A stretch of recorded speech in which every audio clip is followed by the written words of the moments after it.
লা লিগায় শীর্ষস্থান মজবুতের লড়াইয়ে রাতের জিরোনার বিপক্ষে মাঠে নামে বার্সেলোনা। ম্যাচ শুরু হবে রাত 8:30টায়। 28 ম্যাচে 63 পয়েন্ট নিয়ে সবার উপরে আছে কাতালানরা। এক ম্যাচ বেশি খেলে সমান পয়েন্ট নিয়ে টেবিলে 2 আছে রিয়াল। তাই শীর্ষস্থান ধরে রাখার মিশনে জিরোনার বিপক্ষে ম্যাচে জয় ভিন্ন কোনো ভাবনা নেই হ্যান্সি ফ্লিকের শিষ্যদের। এই ম্যাচের পর কোপা দেল রে সেমিফাইনালে অ্যাটলেটিকো মাদ্রিদের বিপক্ষে দ্বিতীয় লেগে মুখোমুখি হবে ইয়ামাল রাফিনহারা। তাই জিরোনার বিপক্ষে ম্যাচকে প্রস্তুতির মঞ্চ হিসেবে দেখবে বার্সা।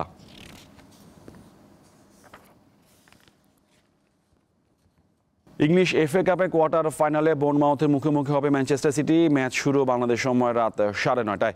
চলতি মৌসুমটা দুঃস্বপ্নের মতো কাটছে সিটিজেনদের। প্রিমিয়ার লিগ, চ্যাম্পিয়ন্স লিগ সবকিছু হাতছাড়া হয়েছে। বাকি বলতে এই এফএ কাপই আছে। তাই একেবারে খালি হাতে মৌসুমটা শেষ করতে চাইবে না গার্দিওলা শিষ্যরা। প্রতিপক্ষ বোর্নমাউথের বিপক্ষে সবশেষ 5 দেখায় 4 জয় রয়েছে স্কাই ব্লুজের।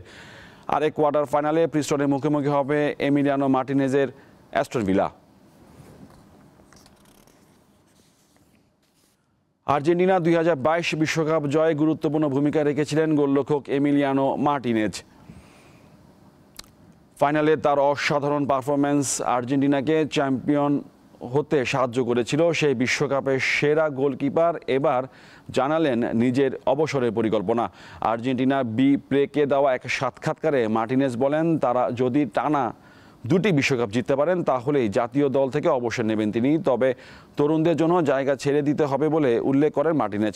আরও জানান, টানা 2বার বিশ্বকাপ জেতার আশা করেন না, তবে জিতলে দারুণ অনুভূতি হবে।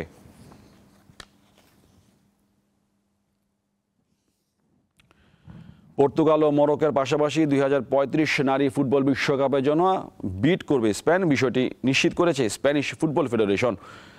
RFEF এর সভাপতি সংবাদ সম্মেলনে জানান, বিশ্ব ফুটবলের সবচেয়ে মর্যাদার আসর ফিফা বিশ্বকাপে অংশগ্রহণই শুধু নারী ফুটবলকে এগিয়ে নিয়ে যাবে না, বরং স্বাগতিক হওয়ার মাধ্যমে এর অগ্রসর নিশ্চিত করা যাবে।